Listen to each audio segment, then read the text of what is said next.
ప్రపంచం మొత్తం అహ్మదాబాద్లో జరిగిన విమాన ప్రమాదం గురించే మాట్లాడుకుంటున్నారు. మన దేశంలోనే అత్యంత ఘోరమైన దుర్ఘటన. ఇప్పటి వరకు జరిగిన ఏ విమాన ప్రమాదంలో కూడా ఇంతమంది మరణించలేదని చర్చించుకుంటున్నారు. విమాన ప్రమాదాల గురించి దేశవ్యాప్తంగా చర్చించుకుంటున్న సమయంలో విమాన ప్రమాదం నుండి చిరంజీవి, ఆయన కూతురు సుస్మిత బతికి బయటపడ్డారు అంటూ ఒక సంచలన వార్త వెలుగులోకి వచ్చింది. మరి నిజంగానే అహ్మదాబాద్ విమానంలో చిరంజీవి, సుస్మిత వెళ్లాలనుకున్నారా? వీరి విమాన ప్రమాదం నుండి బతికి బయటపడ్డారని ఎందుకు మాట్లాడుకుంటున్నారు అనేది ఇప్పుడు చూద్దాం.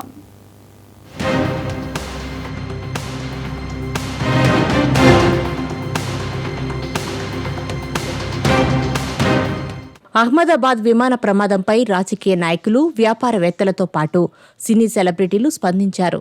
ఏపీలో ఎమ్మెల్సీగా బాధ్యతలు తీసుకున్న మెగా బ్రదర్ నాగబాబు ఈ ప్రమాదం గురించి ప్రస్తావించారు.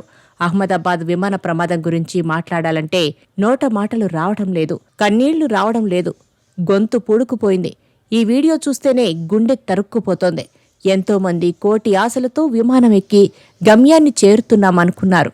ఎంతోమంది చిన్నపిల్లలు తల్లి ఒడిలో ఉన్న వాళ్లే, ప్రపంచం కూడా తెలియని వాళ్లు మరణించారు. చాలా మంది యువత తమ కలలను సాకారం చేసుకోవడానికి ఆ విమానం ఎక్కి ఉండొచ్చు.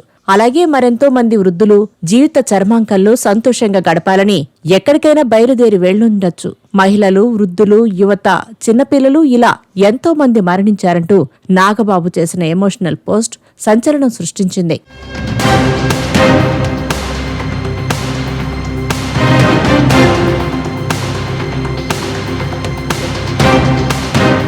అసలు విమాన ప్రమాదంతో సంబంధమే లేని మెడికల్ విద్యార్థులు కూడా ఈ ప్రమాదంలో మరణించడంపై నాగబాబు దిగ్భ్రాంతి వ్యక్తం చేశారు. ఈ శతాబ్దంలోనే ఈ ప్రమాదం చాలా పెద్దదని, ఇలాంటి ప్రమాదం మరోసారి జరగకూడదని కోరుకుంటున్నారని ఆవేదన వ్యక్తం చేశారు.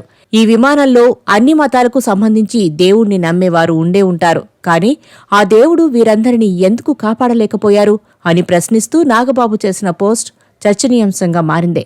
అంతేకాదు, తన అన్నయ్య చిరంజీవి, సుస్మిత గురించి కూడా ప్రస్తావిస్తూ చెబుతూ, గతంలో మా అన్నయ్య చిరంజీవి, సుస్మిత ఇద్దరూ చెన్నై నుండి తిరుపతి వెళ్లే విమానం ఎక్కారు. విమానం ప్రమాదంలో ఉందనే విషయం తెలియగానే మేమందరం భయాందోళనకు గురయ్యాం.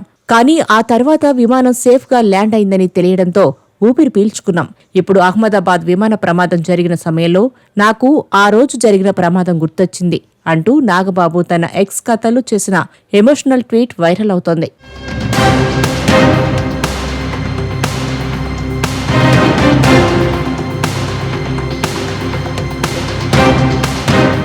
చిరంజీవి, ఆయన కుమార్తె సుస్మిత విమాన ప్రమాదం నుంచి బయటపడ్డారంటూ ఎప్పుడో 1993లో జరిగిన ఘటనను నాగబాబు ప్రస్తావిస్తూ, కొంతమంది అత్యుత్సాహ పరులు ఇప్పుడే జరిగినట్లు హడావుడి చేస్తూ సోషల్ మీడియాలో చిలవలు పలవలుగా పోస్టులు పెడుతున్నారు. గందరగోళం సృష్టిస్తున్న నాటి ఉదంతం గురించి టాలీవుడ్లోనూ చర్చ జరుగుతుంది. నిజంగా అప్పుడేం జరిగింది? విమాన ప్రమాదం నుంచి చిరంజీవి ఎలా సురక్షితంగా బయటపడ్డారు? నాటి ఘటనపై అప్పట్లో ఆంధ్రప్రభకు రిపోర్టు చేసిన సీనియర్ జర్నలిస్ట్ దానికి అక్షర రూపం ఇచ్చారు. ఆ ఘటన తీరుతెన్నులు చూద్దాం.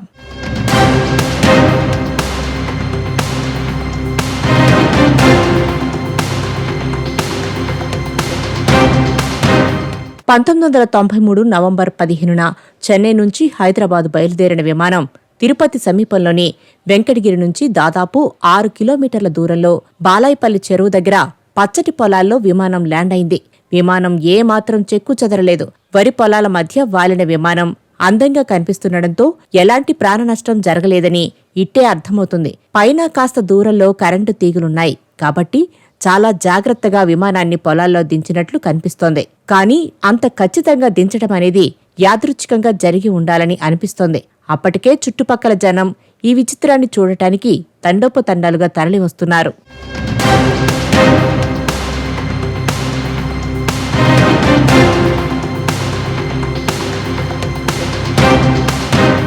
పొలాల్లో రైతు కూలీలు పనిచేసుకుంటున్న తరుణంలో విమాన శబ్దం బాగా పెద్దగా వినిపించడంతో అందరూ తలెత్తి పైకి చూశారు. విమానం తమ మీదకే వస్తున్నట్టు అనిపించి దగ్గర్లో ఉన్న చెరువు వైపు పరుగులు తీశారు. కొద్ది క్షణాల్లో అది పొలాల్లో వచ్చి కూరుకుపోయింది. మరికొద్దిసేపటికే అందులో నుంచి ప్రయాణికులు దిగటం మొదలుపెట్టారు. స్థానికులకు అంతా అయోమయంగా ఉంది. తమకు ప్రమాదమేమీ లేదని నిర్ధారించుకున్న తర్వాత విమానం దగ్గరకు వచ్చారు. అప్పుడు వాళ్లు విమానం కంటే అద్భుతమైన దృశ్యాన్ని చూశారు. కిందికి వేలాడుతున్న ఎమర్జెన్సీ ద్వారం గుండా జారుతూ కిందకొస్తున్న ప్రయాణికుల్లో మెగాస్టార్ చిరంజీవితో పాటు ఆయన వెనకే భార్య సురేఖ, ఆమె చేతుల్లో వాళ్ల 2 ఏళ్ల పాప శ్రీజతో పాటు పెద్దమ్మాయి సుష్మిత, వాళ్లతో పాటు అల్లు రామలింగయ్య, ఆయన భార్య కనకరత్నం ఉన్నారు. మరో ద్వారం గుండా విజయశాంతి, కాస్త ఆలస్యంగా బాలకృష్ణ దిగారు. విమానం సరిగ్గా 8:30కు దిగితే 9:15కు పోలీసులు అక్కడికి చేరుకున్నారు. మొత్తం 250 మంది ప్రయాణికులు, 12 మంది సిబ్బంది, అందరూ సురక్షితం. 4గురికి స్వల్ప గాయాలు కావడంతో వాళ్లను ఆస్పత్రికి తరలించడంతో పాటు మిగిలిన ప్రయాణికుల కోసం బస్సులు ఏర్పాటు చేసి తిరుపతికి, ఆ తర్వాత మద్రాసుకు తీసుకువెళ్లారు.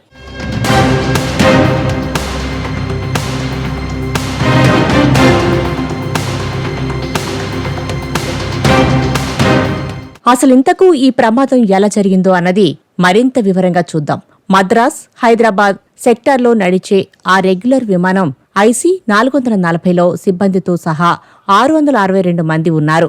చలికాలం కావడంతో కింద సరిగా కనిపించడం లేదంటూ ఆ విమానం హైదరాబాద్లో దిగలేకపోయింది. పైగా దాని రెక్కలు బిగుసుకుపోయి తెరుచుకోవడంలో చిక్కు ఏర్పడినట్టు పైలట్ గుర్తించాడు. దగ్గర్లో ఉన్న దిండిగల్ వైమానిక కేంద్రంలోనూ అదే పరిస్థితి ఉన్నట్టు నిర్ధారించుకున్నాక మళ్లీ మద్రాసు వెళ్లటమే శ్రేయస్కరమని కెప్టెన్ భల్లా నిర్ణయించుకున్నారు. కానీ రెక్కల సమస్య కారణంగా తక్కువ వేగంతో, తక్కువ ఎత్తులో వెళ్లాల్సి వచ్చింది. ఫలితంగా ఇంధనం కొరత ఏర్పడింది. ఆ పరిస్థితుల్లో రేణిగుంట విమానాశ్రయంలో దిగటానికి మద్రాస్ కంట్రోల్ రూమ్ అనుమతించిన విమానం అక్కడిదాకా కూడా వెళ్లలేకపోయింది. తప్పనిసరి పరిస్థితుల్లో కెప్టెన్ భల్లా ఆ విమానాన్ని శ్రీకాళహస్తి, వెంకటగిరి మధ్య బలవంతంగా పొలాల్లో దించేశాడు. 2 అగ్రనటులు ఆ విమానంలో ఉండటం దానికి మరింత ప్రాధాన్యం ఏర్పడింది.